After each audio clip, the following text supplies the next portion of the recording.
Thanks for joining us. We'll get started in just 1 minute. Make sure that you have subscribed to us on your favorite social media. Look up Birdland Sports on Twitter, Twitch, YouTube, and Facebook. Like, follow, retweet, share. See you in a moment.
Welcome into a very special edition of the Warehouse Podcast. I'm Tyler. I'm Jesse.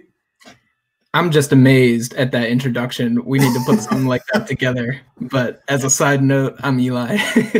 Yeah, this show already has way more production budget than we've ever put into our podcast. But the reason this is a special edition is because this is actually being broadcast over on the Birdland Tonight / Birdland Sports streams on all their different social media. We'll get into what that is in just a second. But first, what we want to do is introduce ourselves to the Birdland Tonight folks and kind of let you get to know us a little bit. So, like I said, I'm Tyler, and we are the Warehouse Podcast. We're a 3-man podcast that I think this is going to be our 4th season or 3rd season. Something like that. We've undergone a few iterations of the show. It used to be Jesse and I and a fellow named Marcus, and now it is Eli. And Jesse, you want to explain what your relationship is with Eli, maybe? Yeah, so Eli is my younger brother. He's my student in baseball and, has been my student in baseball for a long time. Okay. But now I guess I learned from him a lot. And but he's 2 years younger than me. We've grown up together and yeah. Yeah, Eli, do you care to rebut any of that about him, teaching you baseball and you being the Padawan to his, Jedi master? You can ask my mom. We actually have a lot of stories from when I was younger on the order of like 4 years old. Jesse's 6, and like he's throwing me pop flies in the backyard. And my mom comes out. She's like, Eli, why don't you throw some to Jesse? And I turn around and I go, Mom, Jesse knows all this already. I'm the one who has to train or something like that. So that's kind of always been the relationship, but I don't buy into it anymore. I'm 26 years old, and I think I've grown up a little bit. So yeah, it worked out all right. You did end up playing, for those that don't, you did play Division II college baseball. Jesse and I did not do that. So, you bested us in those things. So yeah, I did that. All those pop flies in the backyard paid off a little bit. Yeah, right. As my pitcher only career unfolded. Yeah, that's hey, you got there's some foul balls, you have to run over to. Yeah, true. Usually they tell pitchers to get away, get out of the way, but not you, Eli. You can handle those. We know that. Okay. But yeah, we're a weekly podcast ish. We try to do it weekly. So check us out on the different podcast platforms on social media. It's all at the Warehouse Pod. Give us a follow, and we would really appreciate it. When the season comes around, we're generally pretty good, I would say. Yeah, the off season is a little up and down. For some background, I have a almost 8-month-old son.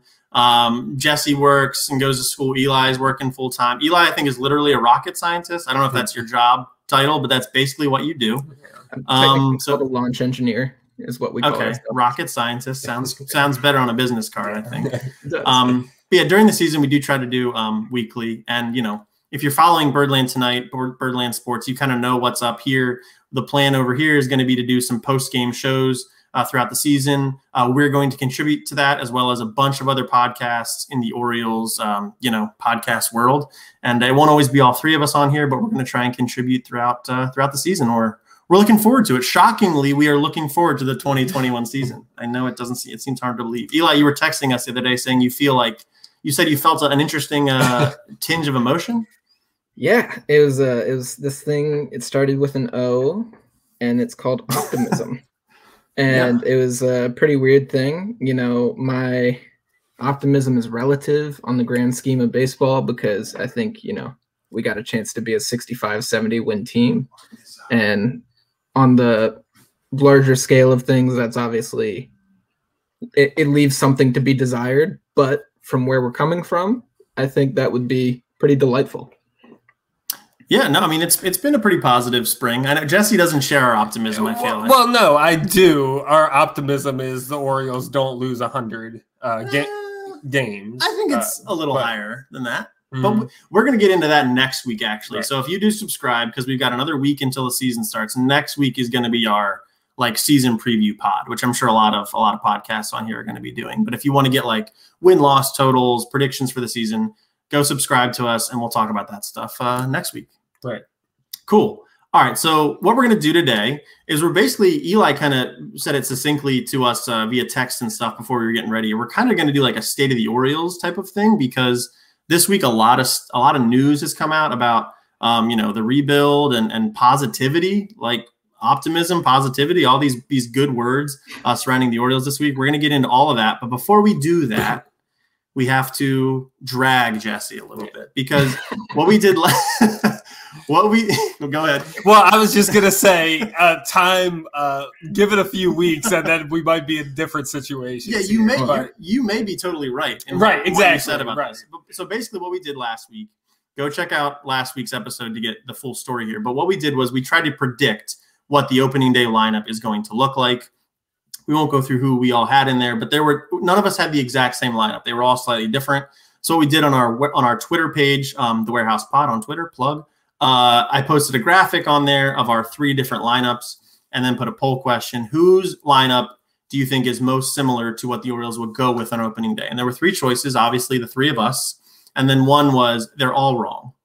So the person, we only got 10 total votes. So this is not a huge sample. Okay.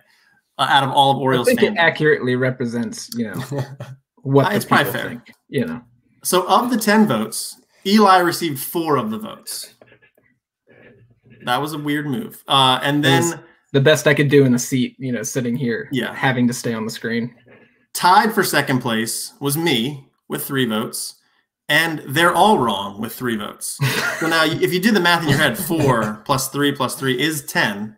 That is the entirety of the votes. So Jesse, you received 0 votes. I didn't even vote for me. I didn't vote either. Right. Eli, did you vote? I did not vote. No. Okay, so no, I'm being honest. Jesse's definitely being honest. I could have stacked it a little bit to make myself look a little better, but there were no rules against it. Right. You can vote for yourself in elections, in politics. Right. Why couldn't you vote yourself in Twitter polls? But you chose not to. Yeah. That's respectable, and you got no votes. So do you want to defend yourself at all? Do you tell us why the people are wrong? No, I feel very good about it. I feel very confident. There are a couple question marks that I have when I filled it out, and nothing's definite. People could get hurt. We really don't know definitively, but I feel very, very good about my lineup, and I think it would be a good lineup. Yeah, I mean, you were the only one that had Pat Valleca in the lineup. You were the only one that had Michael Franco in the lineup, which those might end up being accurate. Yeah. So yours may be right, but right now everyone thinks you're very dumb. And like I said, when I filled out the lineup, I was trying not to win a popularity contest. I was trying to accurately reflect what the opening day lineup will be. So I'm not too stressed about it. So I just want to latch onto that for 1 second. So Jesse claims that he wasn't winning a popularity contest, and I'm trying to figure out. It seems like he's taking that angle to point out that one of either Tyler or myself was trying to win a popularity contest, and I just want to know who that was. I think we're all grown ups here. We're not 4 and 6 years old in the backyard. I think you can say what you want to say here. I don't think anybody was trying to win a popularity contest, but okay, so then I specifically, but I did not construct my lineup for votes. That's what I'm trying to say. Okay. Neither did I. I mean, yeah, I know. I mean, I included Rio Ruiz in there, That's not necessarily who I want to see in the lineup. It's just at contract situations. It was very analytical, very analytical. Rio Ruiz, I think, will be in there. Yeah. So I don't know. We're gonna find out. We're gonna find out. You go check out our lineups on our Twitter at the Warehouse. Be a scroll a little, but go check it out. And you can't vote in the poll anymore, but you can certainly respond to us and retweet it with your poll or your lineup suggestions or predictions rather. All right, anything else to talk about with the lineups? No, I mean, if they do that, they are going to have the benefit of a week's more knowledge. That's true. When they do that. But yeah, that's true. Like the Michael Franco situation, I think has developed a little bit, and we're going to talk about that in a bit. There's been some injury news that has developed, which could change my lineup a little bit. So we'll get into that a little later. We're not going to rehash the lineups too much, but we will talk about some changes this week. Right. Okay, Eli, we're going to move on because I don't feel like you've got any more points. I feel like we did a pretty good job there. So the first thing we want to talk about is this came out. I'm doing the pray hands a lot. I got to stop doing that. What we're first going to talk about is an article that came out on Yahoo Sports on, I believe, Monday from Hannah Kaiser, where she talked to all of the GMs throughout the AL East and obviously for the Orioles. That is the one and only Mike Elias. And he had a couple of interesting quotes, I think, in there that I had the article pulled up here. Let's find it. Where he basically defends not defends, but kind of explains his approach to the Orioles and this rebuild, because what has happened a lot is that people have kind of decried the Orioles for sort of this full-scale rebuild approach to making a winning team, rather than kind of building off what you have. The Orioles sort of tore it all down and started everything anew and rebuilding the organization. So here's his quote I want to read that I think is important. She basically asked, she says, "It seems like what you're saying is something that a lot of people on the outside have started to notice and take issue with, which is that the more that teams are trying to emulate the rebuild, the harder it is to do it, which means more teams that are just sort of languishing. How do you avoid that?" And Elias said, "I think the important thing to me is this is not something that you can or should do willfully. This is not a situation where we had an 81 team with a bunch of young talent right on the way, and we decided let's strip it down and bottom out in order to get to the next era. This was a team that had taken its competitive window to the max, and in 2018 had a very rough season and was in need of significant investment internationally in the organization, in player development, in the infrastructure of how modern baseball operation departments run. It's a tall order. We are committed to those things, knowing that the foundation is necessary to success, especially nowadays and especially with the competition that we have, and there's no way to skip past this. So this is not something we ever want to see the Orioles organization go through again. We think it's possible to avoid this, yada, yada, yada." But I think sort of the bullet points there is this wasn't a situation where we could have just rebuilt from what we already had. It was sort of a disaster. We needed to tear it down to the studs, put in the infrastructure we needed, and also, hey, we don't plan to ever do this again. Once it's done, we're done doing it, and we plan to be a competitive baseball team year in and year out. So, Eli, maybe I'll go to you first to get your sort of take on what that quote and other quotes within the piece. What did you sort of take from that, and any sort of reflections you have on Elias's latest quote there? Yeah, I think that like when Mike Elias was first brought on to the Orioles, there was a sense that he was brought on to execute this plan, to go in, to tear everything down to the studs, like you said, and do what the Astros had just done that made them such a wildly successful organization. And so to hear him, an architect of the modern rebuild, somebody who has exemplified and excelled at this, this path, to hear him say that it's not something you want to do is pretty reassuring, and, to hear that he really, truly believes, and we are seeing this play out with the Astros to a certain extent, but he believes that we are building a recipe for sustained success, through our player development pipelines, through some international investment, through all sorts of stuff. And, as we'll get into a little later, we are starting to see some signs of improvement, and I believe him. We see all these teams, you look at someone like the Pirates and they've just been awful, like they were a borderline team in 2016 or so. I think they won 90 games and didn't make the playoffs. But, they've never had a payroll even approaching $100 million. I don't think their largest contract is still Jason Kendall, from like 2001. So, we're in a situation where we are not that. And, the Orioles have some resources, but right now, this is the path to success where we really do tear down and build up from there. And hopefully, with the financial resources that we do have as a kind of mid-market team and with the groundwork that we're laying right now, we should be able to create some sustained success. Yeah, Jess, you want to? Yeah. What I would say, well, first of all, just responding to your point about Elias, making the comment about this isn't something you want to do. I mean, it sounds pretty standard. Like, of course, nobody wants to do that. It's kind of empathizing or trying to demonstrate some empathy with the fans, right? So I wouldn't read too much into that. But what I would say is anybody who watched Buck Showalter's final season of the Baltimore Orioles should know exactly the situation that Mike Elias was inheriting and how he felt, things had to proceed based upon the current situation and the current condition of the Baltimore Orioles. This was a team that decided to make the centerpiece of the future Chris Davis and his $150 million plus contract. And this was after the contract was already signed. The Orioles were stuck with the contract. And like that, making him the centerpiece and then his performance is not any way, towards any sort of path to success, right? So, I mean, I think it's absolutely right that the Orioles were in a situation where legitimately rebuild was their only option. We were at the bottom and we had to build from the bottom up. And the idea is, of course, nobody ever wants to do a rebuild. It's a painful process. It takes a long time. It seems like there's no hope in sight for a long time.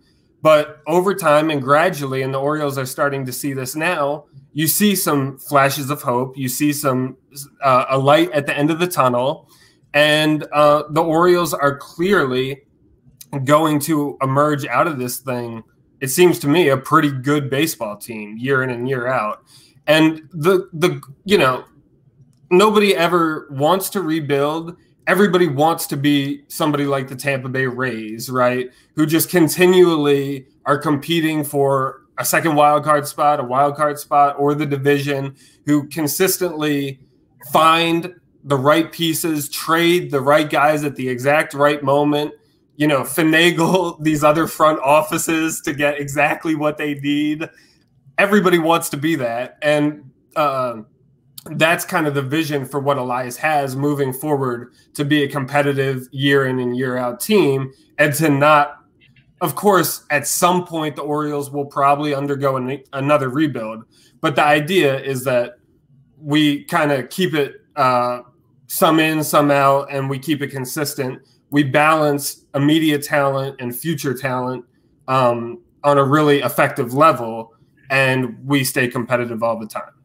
Yeah, I mean, I think like if we had sort of a Red Sox model of when the Red Sox are bad, they're like really bad, but they're only bad for like a year, and then they bounce right back up to being an 85, 90 win team, World Series contenders. I think that's the goal. Not that we don't expect losing seasons, that's going to happen, but you can avoid the 100 loss seasons, the 110 loss seasons, which sounds crazy, but that's exactly what 2018 was. I mean, we should give some credit to the Orioles though, because, from a major league perspective, from 2012 to 2016, the Orioles were the winningest team in the American League.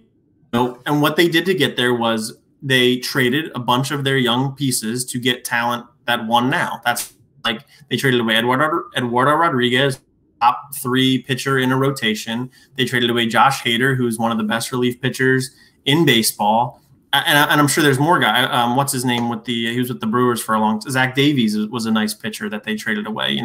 This is what you've got to do. You're seeing it now with the Nationals. The Nationals have what is universally looked at as a bottom minor league system at the moment. But they have that because they won the World Series 2 years, traded pieces away to get there. They picked low in the draft, and now the result is a bad farm system. But because the Nationals are built a little bit different than the Orioles, they should be able to bounce back from that quicker than the Orioles would have been able to do a decade ago. This is all about the infrastructure. The Orioles have been very transparent, and Elias even says that in the piece. The Orioles have been very transparent about what they're trying to do here. They're not making any bones about it. We are going to not spend a bunch on the major league front. We are going to invest in young players, in foreign players, with the hope that, like Jesse said, Eli said, we're going to become a year in and year out juggernaut and a team to be reckoned with. And it needs to be said over and over again. You've got to repeat things so that people understand them. I think Orioles fans get it.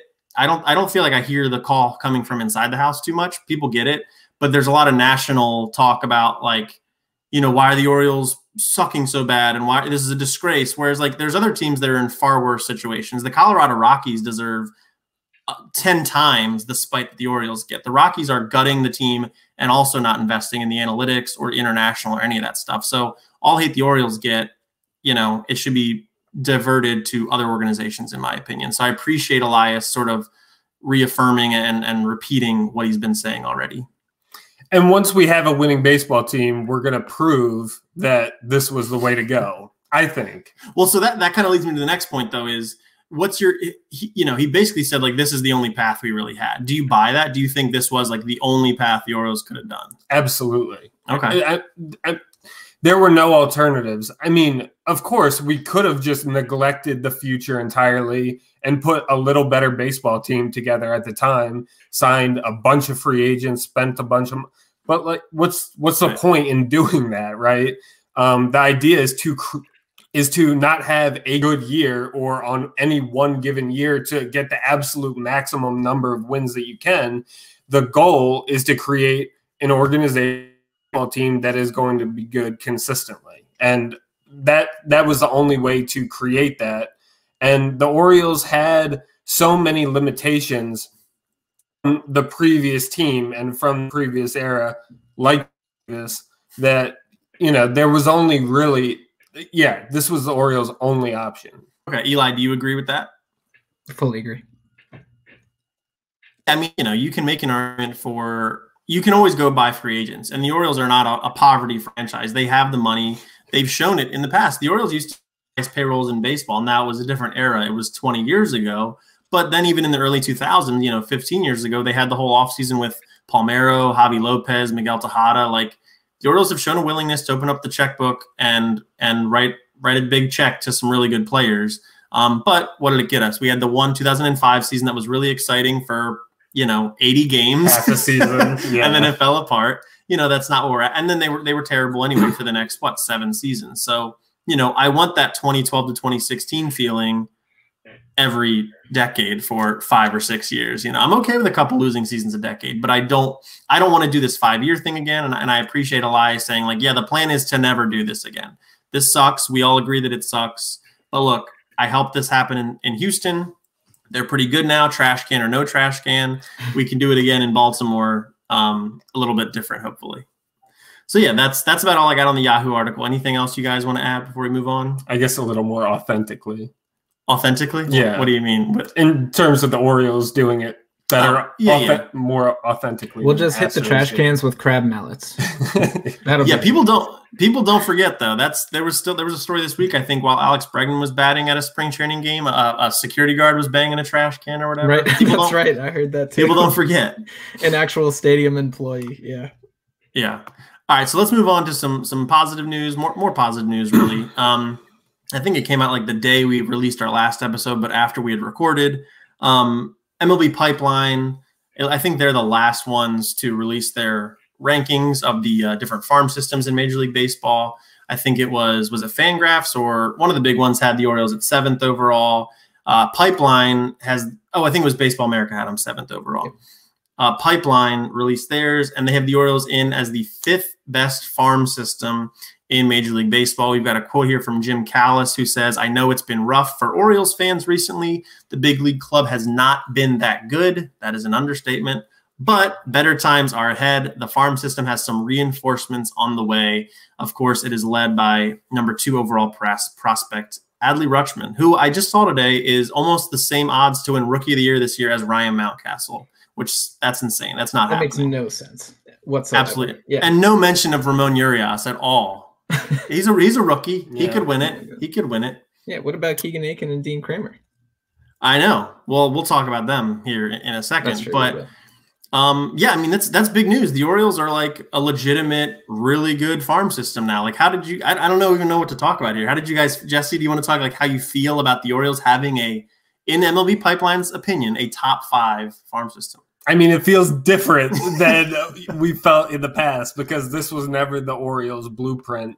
And yeah, this is further evidence of Elias doing a good job turning this thing around. Yeah. Eli?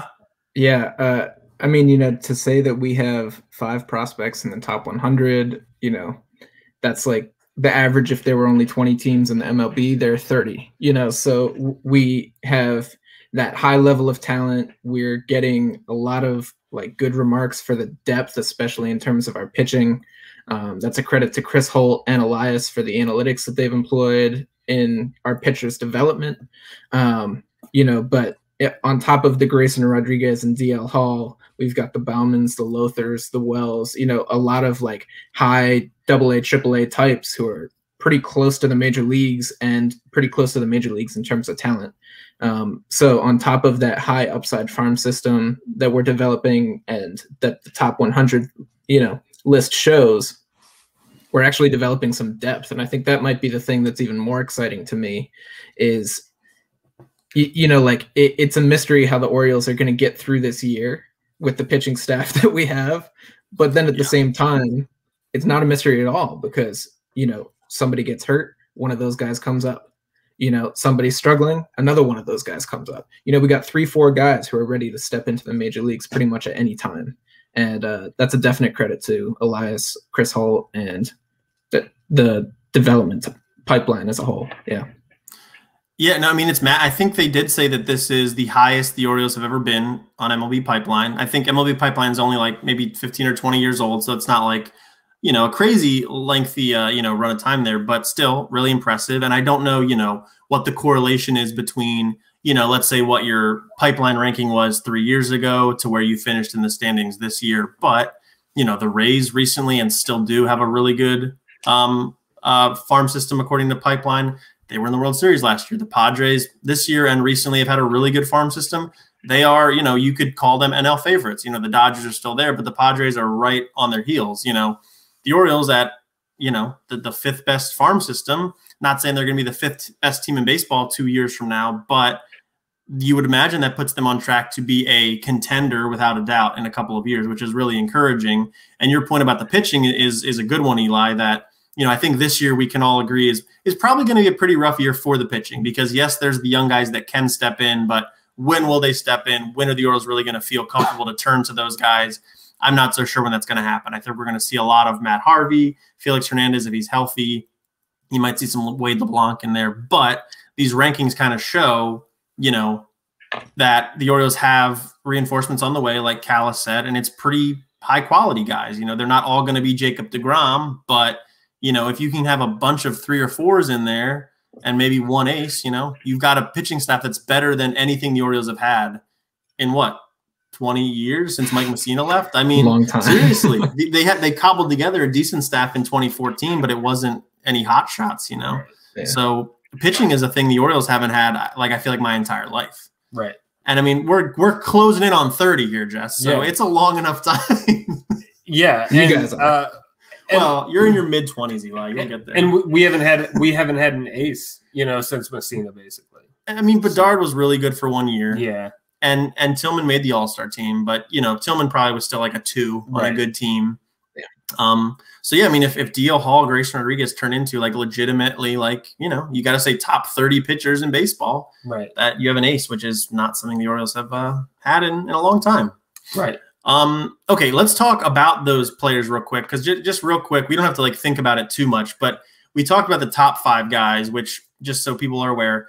Rutschman, Adley Rutschman, Grayson Rodriguez, Heston Kjerstad, DL Hall, and Ryan Mountcastle in that order are how Pipeline views the Orioles' top 5 prospects. All of them are in the top 100 of MLB Pipeline's overall rankings. So what I thought would be kind of interesting is, is there another guy on this top 30 list that you maybe like a lot that, you know, it can be somebody everybody's talking about. It can be somebody that nobody's talking about. Is there one name in particular that really stands out to you? Now, Eli, you were saying a guy before we got on. Do you want to go with that guy, or are you having second thoughts? Definitely. Okay, I'll go to you. What do you think? Yeah, I got to say Gunnar Henderson. I think that, you know, he's super young still, but you saw him take a couple ABs in spring training. He's actually drawn some walks. Naturally, I saw him walk and then get picked off on like 2 pitches later, but still, you know, seeing somebody come up and have the approach, you know, the like wherewithal, just the confidence to like stand in there, actually execute an approach and draw a walk for somebody who I think is 19 years old right now is a seriously impressive thing. People talk about him. They say his major league comp is Corey Seager. You know, he's got a smooth left-handed swing. They say he's a little bit big for shortstop, but he might be able to stick it. If nothing else, he'll move to third base. They say he's got a strong arm either way. And this is an easy answer because MLB Pipeline has him as our 6th best prospect, you know, just outside those top 100. So I'm kind of cheating, but at the same time, like, I think he's so wildly exciting. You know, the Orioles haven't had a left side of the infield prospect that's been worth anything since Manny Machado. So seeing Gunnar Henderson actually kind of making waves, people talk about him as a potential top 100 in the next 2-3 years or so. That gets me going. Yeah, no, and he's been getting a lot of buzz this offseason. People are saying, like, if the list was 110, 120 guys, Henderson's probably on there. I think he's a guy that probably by the end of this season gets on the top 100 once people have graduated from the top 100 list. So that's definitely one to keep an eye on. And yeah, like you said, it's really exciting that it's a left side of the infield, or even just an infielder in general. I feel like the Orioles haven't had a good infield prospect. You know, I guess Mountcastle counts, although he's not in the infield anymore.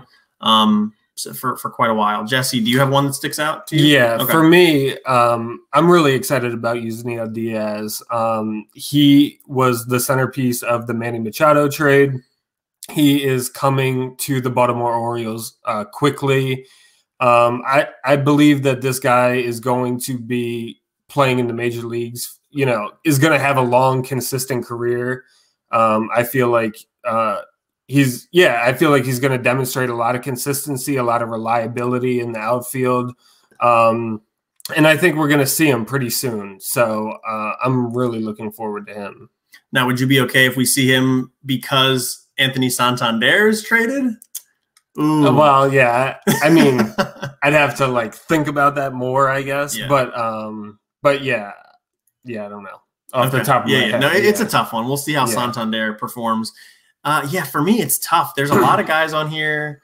I want to pick a pitcher since you guys both picked hitters. So I think what I'm going to go with is Michael Baum. I was going to say, can I take a guess? Because I knew you'd go with him. Bauman, he's been your guy. I was thinking about Zach Lothar for a second, just because he's one of those guys that's like a sneaky good, like his numbers don't, or his like, he doesn't throw super hard, but he's got that super long stride and he's got the high spin rate and yada, yada, yada. But Bauman's just the guy that since the Elias regime came in, Chris Holt, like you mentioned, Bauman's like really taken off. His strikeout numbers have been up. I think he's a guy that we probably see at some point this year. I'm not sure, you know, where he's going to start. Probably AAA because he spent time in Bowie back in 2019 and he was at the alternate camp this year. So I think he's a guy that you probably don't see him in April, but if he really we don't have AAA until May anyway. But if he really dominates in the early part of the season, I think, you know, he's a guy that you could slot in there. And I think I like him better as a prospect than a Dean Kramer, than a Keegan Aiken. You know, these guys that are already here. I think Bauman might be a step above them. Pipeline disagrees. They have Bauman below Kramer, but based on things I know about them, I'm pretty excited about Bauman. So we'll see. I think the fact that we've had 3 different picks is a really positive sign. So good sign, for sure. Yeah. It's not like there's one guy that's obvious. Yeah. Right. I mean, I think Henderson might be the most obvious one, but he's still not in the top 100. He's definitely under the radar still. So yeah, I mean, he's still very young. Yeah, it's a deep system. The Orioles have a deeper system where, you know, recent years it's very top heavy. The Orioles, you know, they've got 30 legitimate prospects here and probably more than that. I think Fangraphs, they rank like whoever they think has a real shot, and they ranked like 45 guys. So plus they had a list of like 15 more guys that they thought were intriguing. So there's depth there, and love to see it. All right, anything else to add on prospects? Well, we're going to kind of keep talking about prospects here a little bit. So let's talk the big news yesterday. We're not going to spend too much time on this because it's so new, but the Orioles announced that they're developing a training facility in the Dominican Republic. It's going to be a 22.5-acre state-of-the-art facility to be completed sometime next year, and just kind of staying on the Dominican train. In that 30 prospects that we just talked about, the Orioles actually had 2 international signings. I don't know if I'm saying this right, but Michael Hernandez, I think, and Samuel Basallo, who are at 22nd. Basallo. I took French in high school. Fun fact. I took French. I took Spanish. I got you. They are now at 22nd and 28th, respectively, on that list. So, we don't know a ton about what makes a good Dominican Republic training facility, but just like, Eli, maybe I'll go to you first again. Sort of what was your reaction to this news that the Orioles were going to be building this huge facility in the Dominican? Yeah, I wanted to throw out one clarification. You said 2 international signings, and the operative word that Tyler missed is 2 7-figure international signings. Right. Like, the Orioles never signed guys to anything over $1 million. We had 2 of them. They're both like pretty legitimate prospects. As Tyler said, they just slotted into our top 30 already, and they're teenagers. The dude Basallo, like, we signed him, and he had just made the cutoff. He still wasn't 16 years old yet. And Hernandez, they're talking about, has like the projectability of like Carlos Correa or Alex Rodriguez when they were his age. So yeah, it's crazy. I mean, like, it's high crazy. praise. Maybe we should have picked one of them. Yeah, but we won't know about them for like 3 or 4 years at least. So. At least, yeah. But yeah, so like my general reaction, the Orioles had totally like the only reason the Orioles accrued international free agent money was to use it as trade bait for some like, quadruple A, high minors, low major leagues guy that they would just slot in somewhere that would fade into oblivion. And that was the only reason we got international signing money. For years and years under McPhail, under Duquette, it just was not a thing. And, you look around and it's like, all right, who are the 3 most exciting players in the game? The 3 dudes totally revolutionizing this game right now. The answer is Fernando Tatis Jr., Ronald Acuna, and Juan Soto. It's like those 3 guys are the Mike Trout, Manny Machado, and Bryce Harper from 2011 or whatever it was. These guys are just revolutionizing the game. And they're so exciting. They're all like 20 to 22 years old, and they're all international prospects who have turned into these budding superstars. And I'm not saying that, Hernandez or Basallo is going to turn into that right away, but by cutting ourselves off from that market entirely, we lose the opportunity to get one of these generational talents, and it never made any sense. We were never getting anything super valuable out of trading away this, the spending money. And it's super exciting to me to just, show that the Orioles are committing. For those who don't really follow it as much, the way that the international signings kind of work is, the signings open up on this one day, and it's, if you're old enough, you're allowed to sign. And pretty much everybody who's any caliber of prospect already knows where they're going to sign before that day comes. It's not like a true free agency, so to speak. They've been working out at these facilities that, teams have in the DR and all over Latin America. They've been working out at these facilities. They know these teams, the teams know them, and they've developed these relationships well ahead of time. So the Orioles being able to do this, put a, brand new state-of-the-art facility down there, get something exciting, just have something to say, come play with us, this is where you want to come train right now. And then we'll develop this relationship with you and hopefully sign you eventually. It's putting our best foot forward. And I think that is the most encouraging thing you can say. Yeah. And I mean, it should be said, while this isn't Elias's first, chance as the Orioles GM to sign international free agents, like you were saying, Eli, these guys know where they're going sometimes a year or 2 before they really go there when they're 14, 15 years old, which is a little creepy. I'll say, from the Orioles maybe perspective of 5, 10 years ago, it's a little bit of a weird process. You're wooing teenagers, but at the same time, is it any different than colleges and, college football, college basketball, they kind of do the same sort of a thing. Or like the Army or the military. Right, for sure. I mean, and in this case, you're giving them sometimes millions of dollars, sometimes a lot less, but you're giving them a job and you're paying them whatever. But this was kind of Elias's first chance to sign free agents after having established a foothold with the Orioles in the Dominican Republic. Kobe Perez, I believe, is the guy who runs things for the Orioles.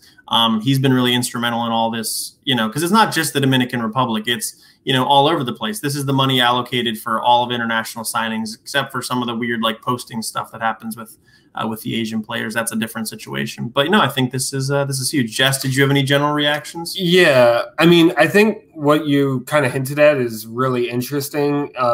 Whether this kind of is a predatory system in a way, I think is a really interesting conversation to have, and not one I'm exactly prepared to do at the moment. But it is a really interesting conversation to think about, and people, I think, should be aware and shouldn't just turn a blind eye to this potential issue. I mean, I think that is part of what kept the Orioles out of it for a long time. Mm-hmm. You can say a lot of things with ownership, but there are some ethical things that the Angelos is in mind. Go back to the player strike of the the Orioles were the team that was no, we're not fielding replacement players. These guys have a union. We signed a deal. So, right. The Orioles are an organization with some ethics, but continue. Yeah, definitely. But, not looking at that for a moment, what I would say is kind of like Eli talked about. I think it just further demonstrates our commitment. And of course, any team trying to compete in this Major League Baseball era needs to be accessing talent from all over the world, particularly the Dominican Republic. So, So, I mean, I think it makes a lot of sense. I think it is a demonstration of what Elias has been saying, and this is him actually taking action to solidify the Orioles' presence in the Dominican Republic. Absolutely. It's said in the news story that this has been in the works for a while, and I would imagine it was something that got brought up in Elias's interview. What was that, end of 2018 when he came on board. So, yeah, it's cool to see it coming to fruition, and I'm sure they'll make some cool marketing video next year sometime when it's built, and I'm looking forward to it. All right, moving on to some guys that are already here in the organization. The Orioles are expected to have 3 prospects that aren't all entirely homegrown, but 3 rookies this year that are expected to have a really big impact on the 2021 team. And that is Ryan Mountcastle, Keegan Aiken, and Dean Kramer. They could be joined by the likes of a Ballman or a Lothar or a Diaz. But for now, we know these are the 3 that are definitely going to be here. They're gonna use up their rookie eligibility this year. So I don't know. I kind of just wanted to talk about these 3 guys and see if we have any feelings about them. And are they more than guys that are just going to be here for a short time to take up some space and maybe trade in a couple years? Or do you think of these 3, which of them, all of them, are going to take part in the next competitive Orioles team, and what kind of role do you expect them to have? Do you want to start, Josh? I can. Okay. So I think the surest bet on this list, of course, is Ryan Mountcastle, that is going to be on the next competitive Orioles team. When looking at Aiken and Kramer, I think they both have very solid chances of having some role on the Orioles, on the next Orioles team, on the next competitive Orioles team. Yeah. So I think they both have solid shots at it. Whether they are going to be starting rotation pieces is something I'm a lot less sure about, but I feel like they do definitely have the potential to play a role in the Orioles' success moving forward. If I was to be more sure about one of them, I would think Kramer is more likely to definitely be around in the future. But, I mean, I'm definitely not sleeping on Keegan Aiken. I definitely think he has the potential to play some important role for the Orioles moving forward. Definitely.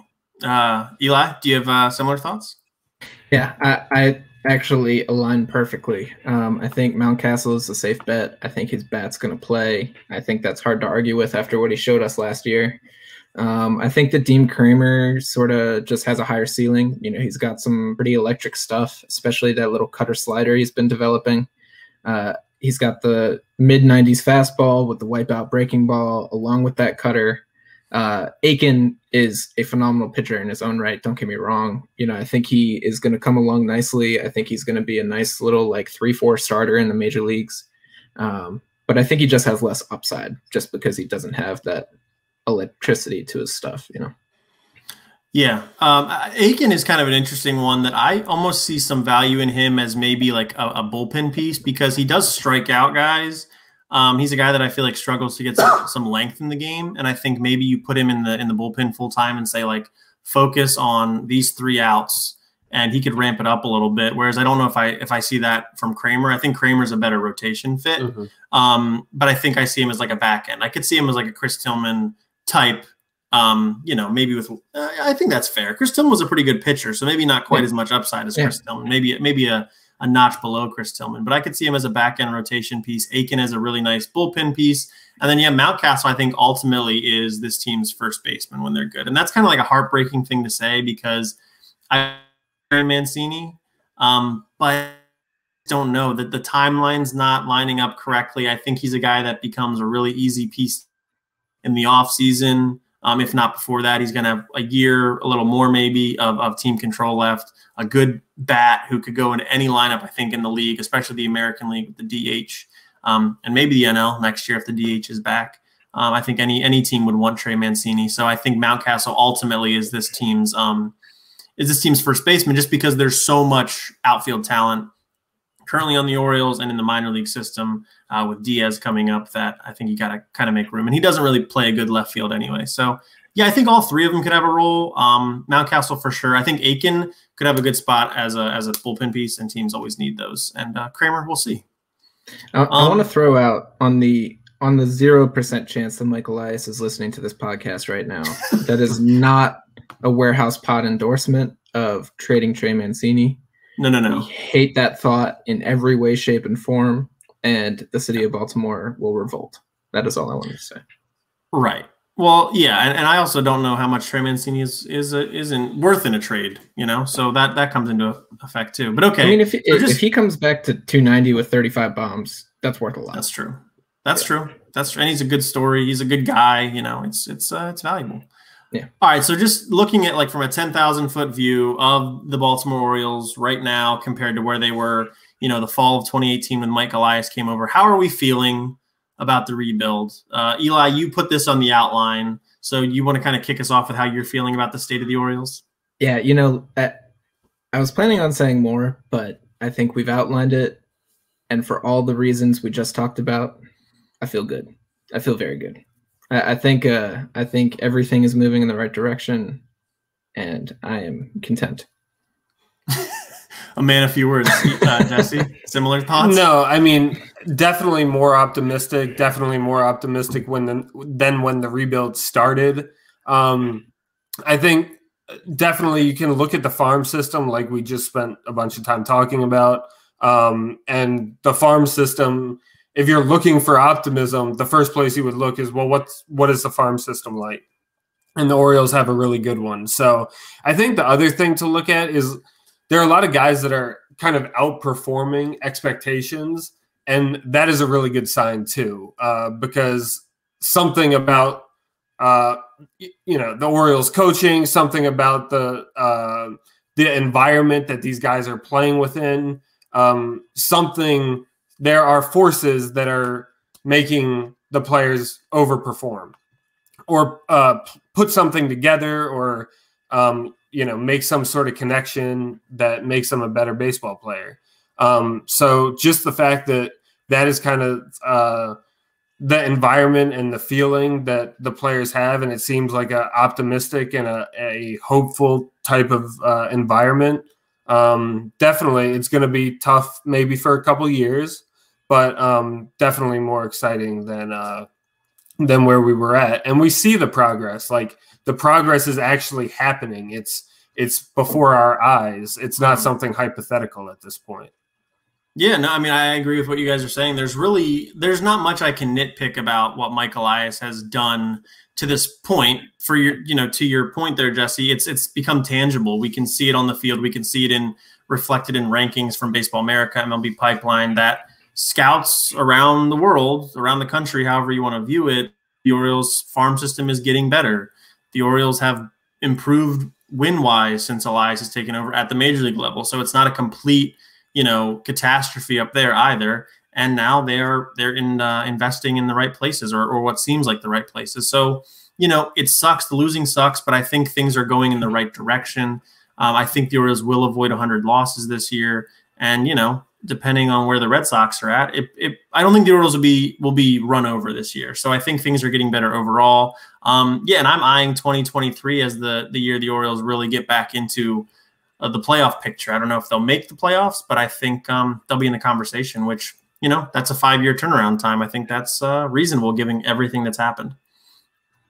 All right, so let's move on to some more, high level stuff here. Eli, I'll kind of throw it to you because it's a little complicated and you read through some of the details and you're the smartest one. So, run us through some information here. All right, yeah, I'm just gonna kind of blitz through it, and I figure we can have a little bit of a longer discussion at the end. So there's an article in the Washington Post this previous week by Thomas Boswell, and he kind of lays out some pieces and then gives a synopsis at the end. So I'll kind of do it the same way. So these puzzle pieces, basically, number one, the Orioles and Nationals have been having these legal battles over Masson for years and years and years. Mid-Atlantic Sports Network, for those of you who don't watch the Orioles. Why are you here if you don't watch the Orioles? You're very lost. You're very lost.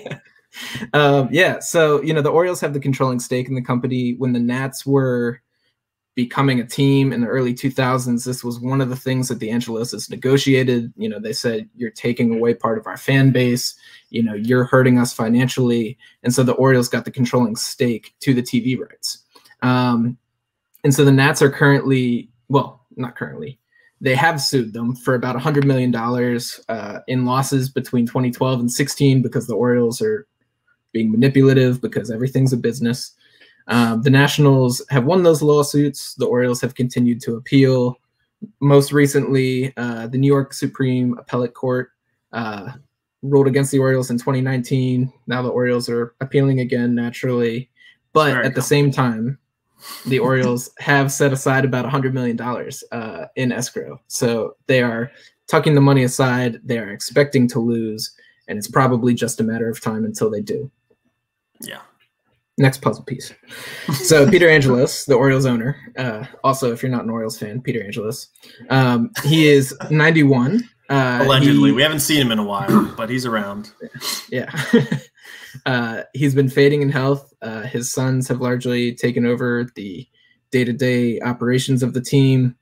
There have been a number of investment groups kind of amassing all around, expecting the Angeloses to sell.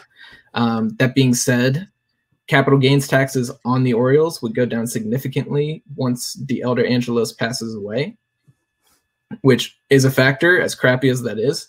And the other thing I want to say is that the MLB came out and made a comment saying that in the next ownership group of the Baltimore Orioles, they would like to see Cal Ripken, which, the MLB doesn't usually publicly comment on something like this, especially when the team hasn't formally expressed an interest in being sold.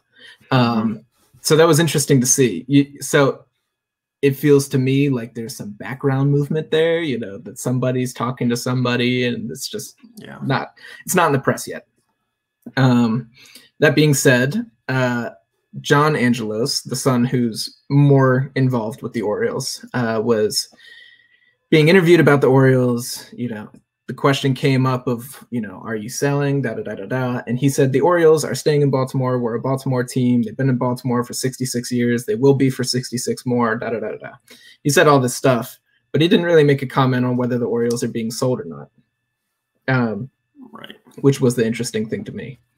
So the final puzzle piece, if you don't know the creation story, the origin story between Birdland tonight, basically what's happening Masson has been talking about cutting their pre and post game shows after a lot of public outrage. They've kind of been going back on that. They're not going to do the full 30-minute pre and post. However, they've been letting go of a number of popular names, the Orioles' Gary Thorne, and they've been going and just kind of cutting costs wherever possible. They've been reducing the number of spring training games that they've been broadcasting, and they hadn't actually committed to broadcasting any spring training games until over halfway through spring training. I think the second and final Orioles game was broadcast today. I think it's tomorrow. Maybe tomorrow. Okay, my bad. But still, disaster. Yeah. And then there are 2 Nationals games. And if you want to hear us talk more about how they missed an opportunity to broadcast Trey Mancini's return to an MLB field, you can go listen to a previous episode of the Warehouse Pod. Anyway, so all of this comes together, and this journalist, Thomas Boswell, he says the Angeloses are probably angling to minimize costs, maximize revenue before putting the team up for sale formally. He says the obstacles to that potential sale are that Masson dispute, the CBA negotiations, and higher taxes as a result of the oldest Angelos still being alive. That being said, the Orioles have set aside that money. The CBA is up for negotiation after this year. And, well, I won't speak ill of the elder Angelos, but he's old. All of these probably are going to be wrapped up within the next couple of years. So the big question here is, do we expect the Orioles to be sold in the next couple of years? I mean, it's definitely possible. And I mean, I think that the quote from John Angelos you had mentioned about how, the team's not moving, which I do believe that. I don't think this team is going anywhere. Nashville, whatever, people can talk. I think MLB might expand in Nashville. I don't think the Orioles are going there.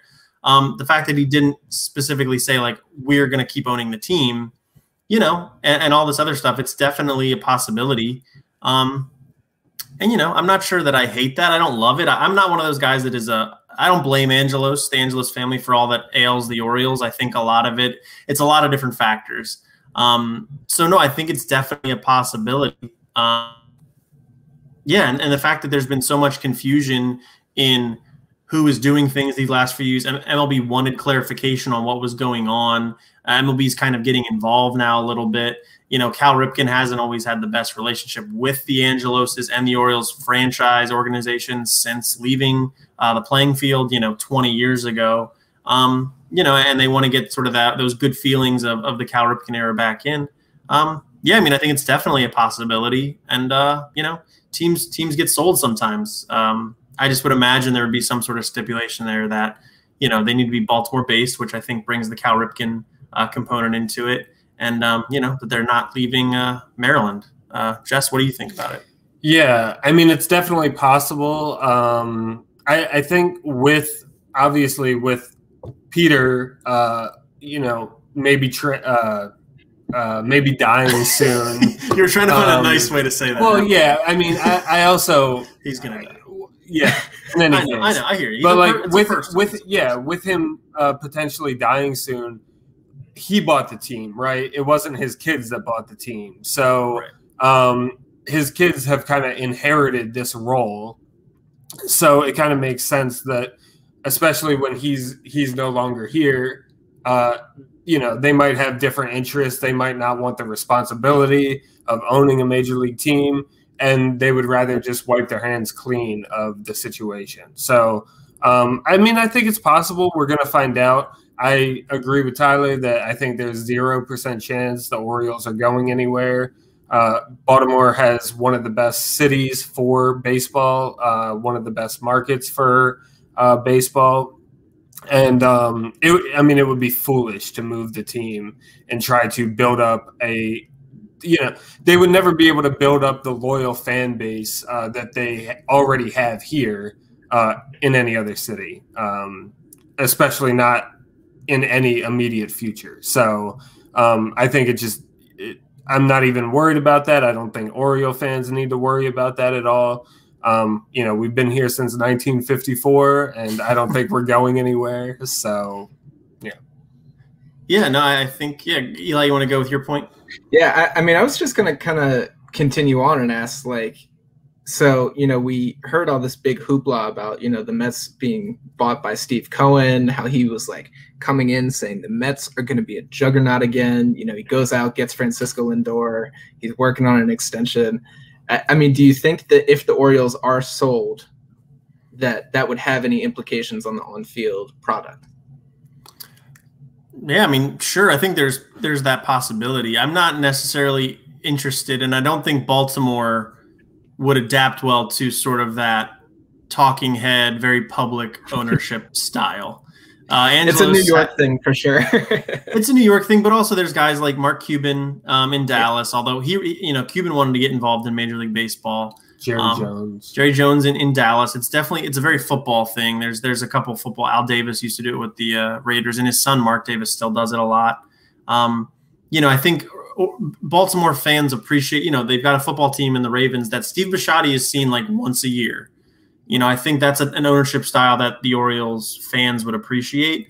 We care about quality on the field. We've got a great stadium. The Orioles, look, I've said this earlier. The Orioles ownership group, for as long as I've been alive, or as long as I remember, has been the Angelos family, and they've been willing to invest in the team. They've had really high salary past. Teams have not always been good, but they've certainly always tried to get better. And they're Baltimore-based, born and bred. You see commercials for the law firm all over town. There's their names all over the place. It's a Baltimore-based company, and I think that's what Baltimore people really appreciate. Steve Bisciotti is another Maryland guy. Like, it's tough to find an ownership group like that. Who would it be is kind of what my mind goes to. Cal Ripken's involved, but Cal Ripken doesn't have enough money to own a Major League Baseball team. Would it be Kevin Plank under? I'm not sure where. Right. Yeah. Yeah, it's a lot. I think we'll probably get some clarity over this next year or so with the CBA being signed and this the Masson dispute. I think are two huge factors. I think even more than whether or not Peter Angelos is alive or not. Yeah, I think the one other point. I mean, you do bring up a good point, right? If ownership does change, the Orioles' game plan moving forward could theoretically change. Right. Elias would not have a secure job in that scenario necessarily. Now, what I do think is he's going to demonstrate results, and why would ownership change something that is working well? There would be probably an Orioles revolt or a fan revolt if they were to shake things up and then things were to go south, right? It's much easier for them to just keep Elias. And then if things go badly, they just say, well, we inherited this and now we're going to make some changes, et cetera. So, yeah, I wouldn't worry too much about the on-field play changing or the front office basically changing in terms of decisions about the baseball team. I wouldn't worry about that too much, but it is at least a conversation now, whereas while the Orioles are owned by the Angelos family, that's not a conversation.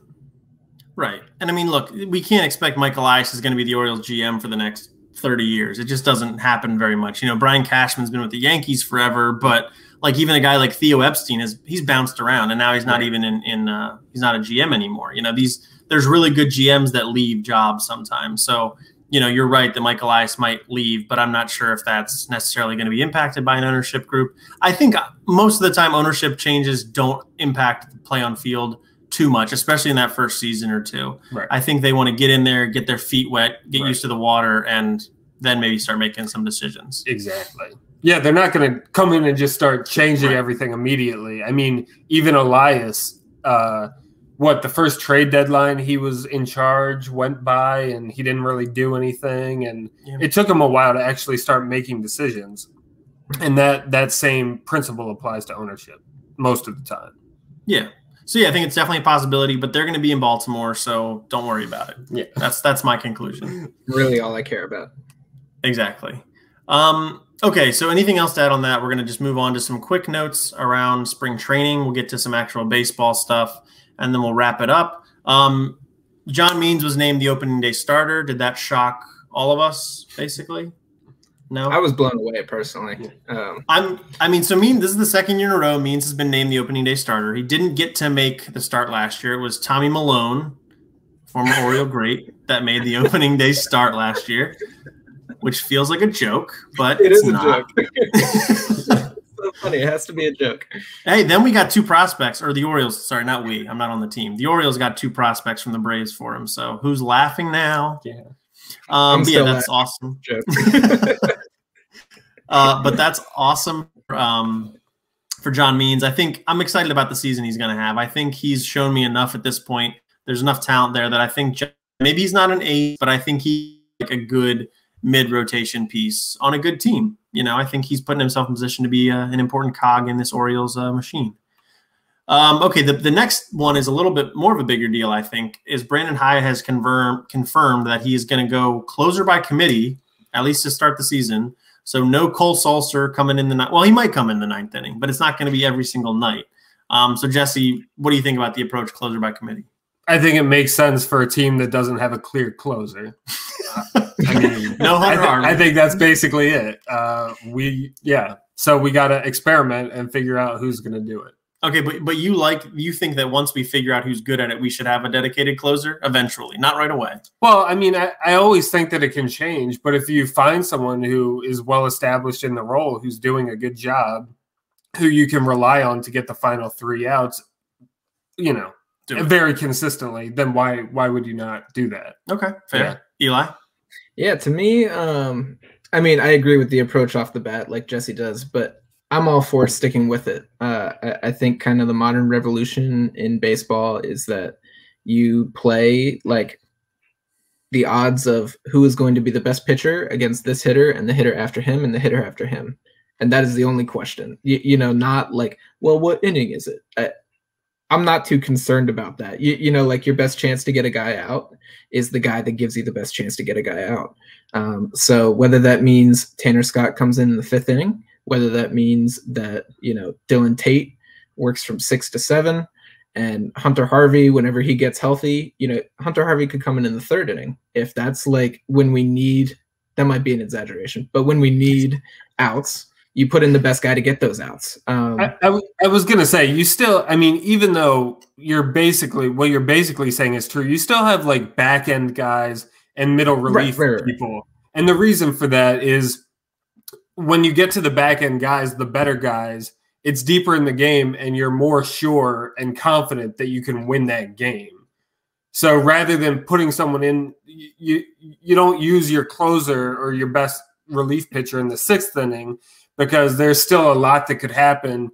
One of your future relievers could have an off night, ruin the game. Right. And then, but then Jess, the question is like when you hit the 6th inning, and it's like a 3-2 game, you're up, they're threatening. Right. Like the thing that gives you the best chance to win that game is getting these outs right here.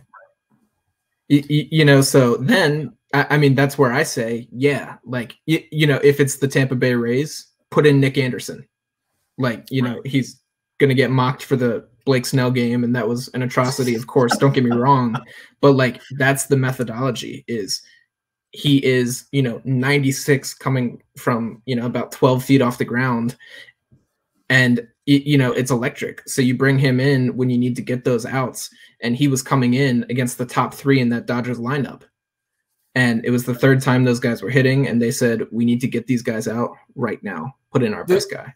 There's definitely some merit to what you're saying. I'm not saying you don't kind of slot guys in matchups and situations that are advantageous for them. What I am saying, though, is I think that you do have to balance that with using your best arms and, making them unavailable for tomorrow or less available at the very least. You have to balance that with the unpredictability of the future innings. Somebody getting 3 outs in the 6th inning with guys threatening is meaningless. If the middle relief, if the not great middle relief pitcher comes in the 8th inning and blows the game, then now you have a situation where you've lost the game and you've used your best pitcher. So I think you have to. I'm I'm not saying what you're saying is wrong or to never do that, but I'm just saying you have to balance these two forces, and it is something to consider. Yeah, I mean, we're getting into a deeper conversation about like bullpen structure. But, you know, you've got to use the pitchers in your bullpen. You've got to use at some point regardless.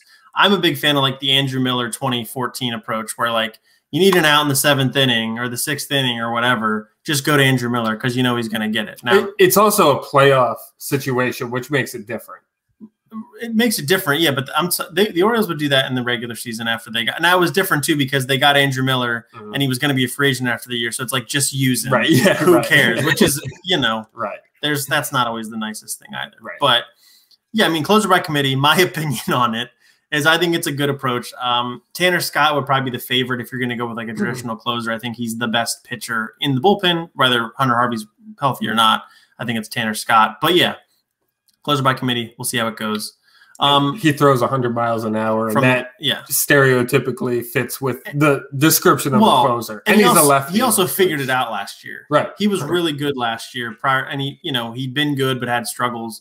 So I think he's really good. We'll see. He could be like, he could be the Orioles all-star representative. I could see that very realistic possibility. For sure.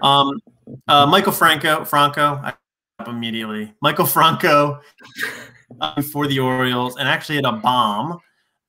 So, what are we thinking about Franco? Have our opinions changed on if he's making – you still think he's making – yeah. Okay. Eli, has your opinion changed at all? Do you think Franco is now going to make the opening day roster? And if he does, is Ruiz making it with him or is he in place of Ruiz? What do you think? So, at this point, we have still only seen a couple days of him. That being said, like, he's looked really good right off the bat. So the needle has been moving. I would say it's hovering right over 50-50 for me as to whether he'll be on the opening day roster. But yeah, I mean, I was watching him in that second game he was playing, and he put that ball about 420 feet to left center. It looked effortless. He's looked solid at third base. I think that you know what I'm going to say? I think he's on the opening day roster, and I think that Rio Ruiz is not on the opening day roster. Wow, okay. Yeah. See, that's big. I mean, look, he even had a quote. I think the reporters asked him afterwards, like, are you ready? And he's like, yeah, I'm ready. No question about it. But what I will say is he also there was a pop-up where him and Adley Rutschman were going for it in that game, and it just dropped. Now, was that Rutschman's fault? Was that Franco's fault? Was that two guys who have not really played together miscommunicating? I don't know. There's definitely some defensive concerns. I don't think that play is going to No. Yeah, right, not that play. You're just saying it's a manifestation of his ability. He's not a good fielder. We know that. Right. Now, a pop-up, even the worst fielders can catch pop-ups. Right. In the major leagues. Yes. In the major leagues. Right. But I still the fact that clause is in his contract that he can start at the alternate site, and the Orioles are so big on roster flexibility. Now that Chris Davis is probably going on the IL, DJ Stewart might be going on the IL. We'll talk about that in a second. That does open up a roster spot where you could have Ruiz and Franco on the team at the same time because I guess why not? But I'm still going to say Franco starts at the alternate site just because I've already said it in my lineup basically. So let's just stick with it and double down. I have Ruiz in my lineup that won our little poll, so I look ridiculous. But Tyler, the one thing I want to ask you, like, you're talking about roster flexibility in terms of Rio Ruiz staying on. Like, what does that gain you? I mean, if, assuming that he's going to be booted off whenever Franco is ready at the alternate site, what flexibility does that gain you in your eyes? Well, I think what it gains you is, okay, we can keep Rio up here.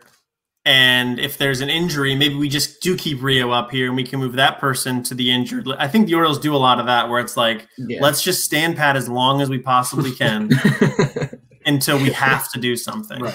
Nobody cutting Rio Ruiz or not it's a move on the margins. It's not going to win the Orioles more games, really. It's not going to lose them more games. It's sort of like we know what he is. We know he's a capable major league third baseman. Maybe they like his defense better than a Rylan Bannon or maybe even a Jahmai Jones right now at third base. So the Orioles might say, we could have one of those guys. We could bring him up, but really we'd prefer if we're going to have to go without Franco's bat for some reason, we'd rather have Rio's glove and his bat combination than Bannon or whoever it might be. So I think it's literally just like it's the tiniest bit of flexibility, but the Orioles are very into that. I think no matter what, like they haven't said anything about what's going on with Chris Davis for like ever, because basically what it's going to do at the end of spring training is it's going to open up a 40-man roster spot. That's what it's going to do. So why are they waiting so long to do that? I think it's just going to be a last minute thing. Then they can sneak, you know, somebody on. Maybe it's Connor Green. I don't know. They're trying to sneak somebody onto the 40-man roster, and they're waiting until the last second to do it. So, yeah, that's my opinion. All right, DJ Stewart, he is in my opening day lineup, but he is still not playing in games. He is playing on the backfields, I believe, doing some drills and things, but he's not playing in games because Brandon Hyde has said that he does not want to put him in a game until he is 100% and can run at top speed. So is DJ Stewart going to be ready for opening day? Not if he's going to be on the line on the roster, but do you think like physically he's going to be ready? Well, it's less likely he's ready than Franco's ready. That's probably true. Right. Exactly. Yeah. No, I mean, yeah, it's very I think I didn't have him in the opening day lineup. I don't think he is going to be ready. So, I mean, we'll have to wait and see. But if we're this late into spring training, the fact that he's still not playing yet is not a good sign in terms of his chances of he did play some games early. He did play. He has played in spring. Right. He's played more recently than Chris Davis has. Yeah. Not that says a lot. Okay, Eli, what do you think about the DJ Stewart situation? Yeah, I kind of agree. Actually, like Hyde in that same interview even said it himself. He said like he needs to get some game time before he breaks camp with us. And he said the window for that is closing.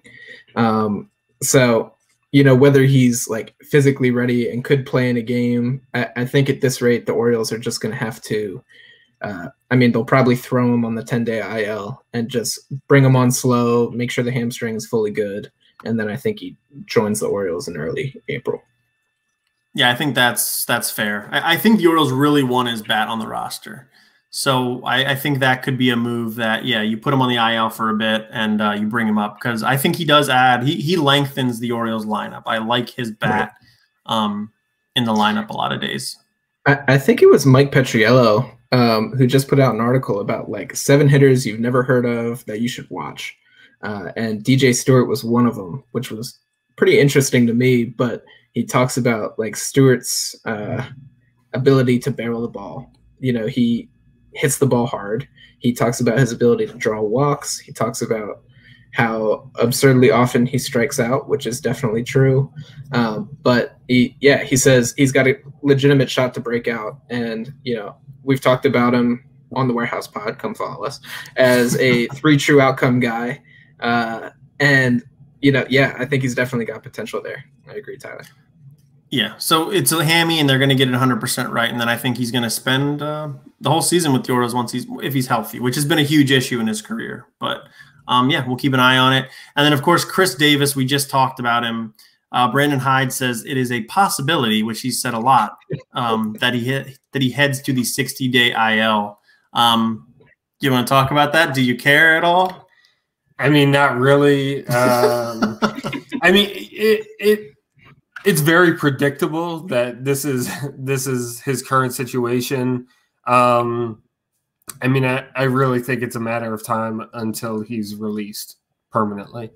So I saw something interesting on that, or I was reading something about how, like, because the CBA is getting renegotiated and all that stuff, there may be some sort of like finagling the Orioles can do with the contract to get out from under it or pay a smaller portion of it. So that could explain why he's sticking around. I don't think it explains why, like, we have no idea what's going on with this specific injury, but I think it explains why he's not gone yet. Entirely. And like last year, the Orioles got they basically didn't have to pay him as much last year because it was a shorter season.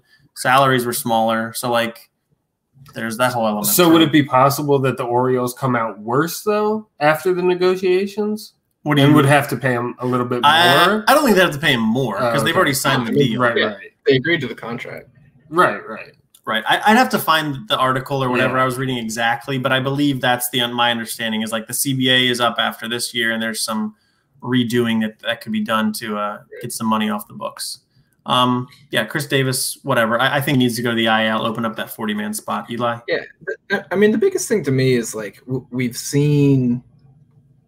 I don't know, and we talked about this a little bit last week, but like we've seen that when the Orioles want to bring someone up, when they want to make something happen, Chris Davis just like, I don't know, some ligament on him pops. Something just happens, and all of a sudden, oh no, he can't play. And he goes to the IL, and he just kind of disappears. He was gone for the whole like last month of last year's season, and do I think that his back is hurt? Like, okay, maybe he tweaked it. Do I think that it's being laid on super, super thick? And do I think there's some kind of gentleman's agreement that he will, stay quietly off to the side and, get paid his salary and will be able to use the roster spot for more productive stuff? That's the only explanation to me right now. Like, I wonder what's in that for Davis, though, to be like, yeah, I'll just I don't know, go do rehab for a couple months instead of.